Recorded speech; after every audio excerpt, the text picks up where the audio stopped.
शुभविवाह या मालिकेच्या येणाऱ्या भागामध्ये आता मात्र इनामदारांच्या कंपनीमध्ये राजा काका, भूमी आणि आकाश यांची भेट होणार असते। इथूनच महाजन इंडस्ट्रीजचे मालक असं म्हणत आकाश आणि भूमी यांची ओळख इनामदारांच्या कंपनीत होते आणि आता मालिकेमध्ये नवीन वळणाची सुरुवात होते। कारण आता ज्या इनामदारांच्या कंपनीमध्ये भूमी नोकरी शोधण्यासाठी आलेली असते त्याच इनामदारांचं महाजनांसोबत 20 करोडचं कॉन्ट्रॅक्ट फिक्स झालेलं असतं आणि तोपर्यंत त्यांना माहीत नसतं की आकाश आणि भूमी महाजन इंडस्ट्रीजचे आत्तापर्यंतचे सर्वेसर्वा आहेत आणि राजा काका सुद्धा रागिणी आणि अभिजित सोबत आलेले असतात। ज्या वेळेला भूमी इंटरव्ह्यूला येते त्यावेळेला मात्र खूप मोठा गौप्यस्फोट होत आता भूमीला न्याय मिळणार असतो। राजा काका आता आकाश आणि भूमी यांना इनामदारांच्या कंपनीमधील खूप मोठं कॉन्ट्रॅक्ट देत त्यांच्यावरती जबाबदारी टाकत इथूनच आकाश आणि भूमी यांची लायकी सिद्ध होणार असते। आकाशला त्याच्या मनाप्रमाणे काम आणि भूमीला सुद्धा त्याच्या लायकीप्रमाणे काम मिळणार असतं आणि रागिणीच्या हातातून 20 करोडचं कॉन्ट्रॅक्टच काय पण सगळी ओळखच हिरावून घेतली जाते। इकडे ज्या वेळेला भूमी जॉबच्या शोधण्यासाठी निघालेली असते तेव्हा मात्र अक्कांनी भूमीला सांगितलेलं असतं, हे बघ काल माझ्याकडून चूक झाली, मला मान्य आहे माझी चूक, त्यामुळे आत्ता माझी चूक मान्य करून मी माझी जबाबदारी पूर्णपणे पाळेन, पण तू आकाशला घेऊन कुठेच जाऊ नकोस, कारण तुझ्यासोबत त्याला दिवसभर ठेवणं हे तुला जमणार नाही आणि उगाचच त्याला त्रास होईल, त्यामुळे लक्षात ठेव तू आकाशला घेऊन कुठेही जाऊ नकोस, मी त्याला सांभाळेन। भूमी सांगत असते, माझा तुमच्यावरती बिलकुल राग नाहीये, तुम्ही जबाबदारी नीट पार पाडाल याची मला 100% खात्री आहे, पण मी ज्या कामासाठी आकाशला घेऊन चालले ना ते काम तुम्हाला मी आल्यावरतीच सांगेन। ॲक्च्युली आता भूमीने काल घडलेला प्रकार पाहिलेला असतो, मुकादमांच्या इथे हिशोबामध्ये झालेला खूप गोंधळ ज्या वेळेला आकाशने सॉल्व केलेला असतो सगळ्या कामगारांनी आता मात्र आकाशला डोक्यावरती घेतलेलं असतं आणि तोच विचार करत भूमी आता आकाशला त्याच्या योग्यतेचं काम मिळवून देण्यासाठी त्याच मुकादमांच्या इकडे चाललेली असते। त्यावेळेला अक्का म्हणत असतात, अगं पण त्याला घेऊन तू काय करणार? यावरती भूमी सांगते, अक्का मी न त्याच्या योग्यतेचं काम त्याला देणार आहे, कालच्या दिवसामध्ये तुमची काहीच चुकी नव्हती, चुकी होती ती आकाशची, म्हणजे चुकी आकाशची पण नाही, ॲक्च्युली आमच्यासोबत जे काही घडतंय ना त्या परिस्थितीची चुकी आहे। आकाशला असं वाटलं की मी एकटीच कमवते आहे, मी एकटीच कमवते, तर त्याला असं वाटलं की आपण पण काहीतरी हातभार लावावा म्हणून मजुरी करण्यासाठी तो गेला होता। अक्का तुम्हाला माहिती आहे का त्याच्या हाताला खूप लागलंय, पण आज त्याच्या योग्यतेचं त्याला काम मिळवून देण्यासाठी मी चाललेली आहे, असं म्हणत आता इकडे भूमी अक्कांना आकाशला मी नोकरीसाठी घेऊन चालले हे सांगतो तोपर्यंत दुष्यंत लपून छपून पाहतच असतो भूमीला।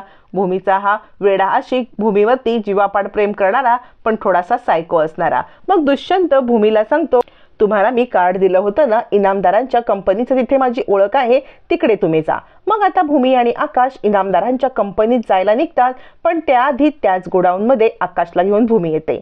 भूमी सांगते, हा तोच मुलगा आहे ज्या दिवशी तुमच्याकडे मजुरी करायला आला होता बघा आणि तुमच्या इकडे खूप मोठा राडा झाला होता, हिशोबामध्ये खूप गोंधळ झाला होता, तो हिशोब याच मुलाने सॉल्व केला होता, तर मला असं वाटतंय मजुरीचं काम करण्यापेक्षा तुम्ही याला इथला सगळा हिशोब वगैरे राहायला दिलात तर बरं होईल, गोडाऊनचा सगळा हिशोब सगळं लिखापडी हा करेल। यावरती आता ते मालक चिडतात आणि म्हणतात, तुम्हाला काय वाटलं आमच्याकडे 12 गोडाऊनचा लिखापडी केली जाते, 12 गोडाऊनचं सगळा हिशोब केला जातो, याला जर मी हिशोबाला ठेवला ना तर मला धंदा बुडीत काढायला लागेल। भूमी म्हणते, तुम्ही याला एक चान्स तर देऊन बघा, आणि त्या दिवशी तुम्ही पाहिलंत ना की तुमच्याच इथल्या कामगारांचा किती मोठा गोंधळ याने सॉल्व केला ते।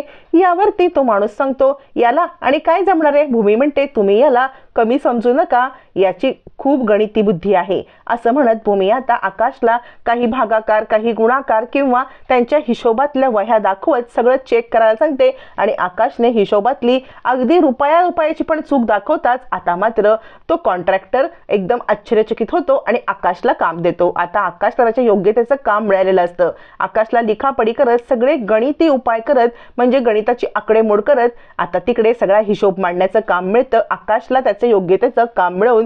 मग भूमी आपल्या योग्यतेचं काम शोधण्यासाठी इनामदारांच्या आता इकडे जाते। इनामदारांच्या कंपनीमध्ये भूमी जॉबसाठी जाते। आकाशला ते सांगते, आकाश आजपासून तुझा इथे जॉब सुरू, माझा जॉब सुरू, माझा पण जॉब लागला तर तुला इथे सोडून रोज मी जॉबसाठी जात जाईन, माझा जॉबचं काम संपलं की तुला न्यायला येईन, असं म्हणत आकाशला तिथेच ठेवून भूमी आता त्या कॉन्ट्रॅक्टरचे आभार मानते आणि निघते। तोपर्यंत इनामदारांच्या कंपनीमध्ये ऑलरेडी रागिणी, अभिजित आणि राजा काका आपलं 20 करोडचं महाजन इंडस्ट्रीकडचं कॉन्ट्रॅक्ट साईन करण्यासाठी पोहोचलेले असतात।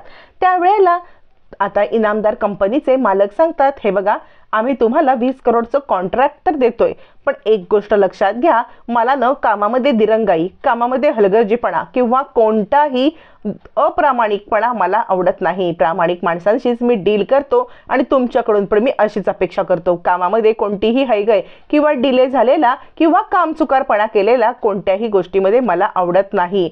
परफेक्ट काम मला लागतं आणि तुम्ही असं कराल अशी मी अपेक्षा करतो, कारण महाजन इंडस्ट्रीचं नाव मोठं आहे आणि त्याचमुळे मी तुमच्यासोबत डील करतोय। रागिणी म्हणते, त्या गोष्टीची तुम्ही अजिबात काळजी करू नका, पण इकडे घडणार वेगळंच असतं। कारण रागिणीला अजूनही माहीत नसतं की इकडे अभिजितने आणि पौर्णिमाने आपला एक वेगळाच संसार थाटलेला असतो। पैशाच्या बाबतीत वेगळंच अकाउंट काढून डीलरकडून आपल्याला फायदा करून कमी प्रतीचा माल घेऊन सगळा गोंधळ आता करण्याचा अभिजित पौर्णिमाने अचूक प्लॅन केलेला असतो। याचा फायदा कमी पण तोटा रागिणीला जास्त होणार असतो। त्यामुळे रागिणीला हे माहीत नसल्यामुळे इनामदारांच्या सोबत ती डील फायनल करते आणि आता कॉन्ट्रॅक्ट साईन केलं जातं। आता देवराज इनामदार या मोठ्या मालकाने 20 करोडचं कॉन्ट्रॅक्ट दिल्यावरती इकडे भूमी, अभिजित आणि राजा काका बाहेर येत असतात। तोपर्यंत भूमी आता रिसेप्शनवरती पोहोचते आणि ती सांगते की मला इथे जॉब इंटरव्ह्यूसाठी बोलवलंय, आत्ताची अपॉइंटमेंट होती। रिसेप्शनवाल्या मॅडम सांगतात, ठीक आहे तुम्ही इथे बसा, आमचे सर कोणत्या तरी कंपनीसोबत डील करतायत, त्यांची मीटिंग चालू आहे, तर तुम्ही इथे बसा, त्यांचं आटपलं की तुम्हाला पाठवते। भूमी वेटिंग एरियामध्ये असते। तोपर्यंत राजा काका, अभिजित, रागिणी आपलं कॉन्ट्रॅक्ट साईन करून बाहेर पडतात। कंपनीची डील फायनल करून ते बाहेर पडतात। भूमी एकटीच तिथे वेटिंग एरियामध्ये असते आणि हे तिघं बाहेर यायला आणि भूमी तिकडे बसायला एकच गाठ पडते। तिघं जण समोर येतात, पण त्याच वेळेला अभिजित आणि रागिणी बोलत बोलत पुढे निघून जातात। राजा काकांची नजर मात्र भूमीकडे पडते आणि राजा काका थोडेसे हादरतात। अभिजित आणि आता रागिणी पुढे गेल्यावरती राजा काका म्हणतात, मी आलोच हं, आणि राजा काका भूमीच्या दिशेने येतात। रागिणीला थोडासा संशय वाटतो, पण ते निघून जाते। आता मात्र इथूनच खरी गोष्ट सुरुवात होणार असते। आता राजा काका भूमीकडे पाहतात आणि आता भूमी राजा काकांकडे।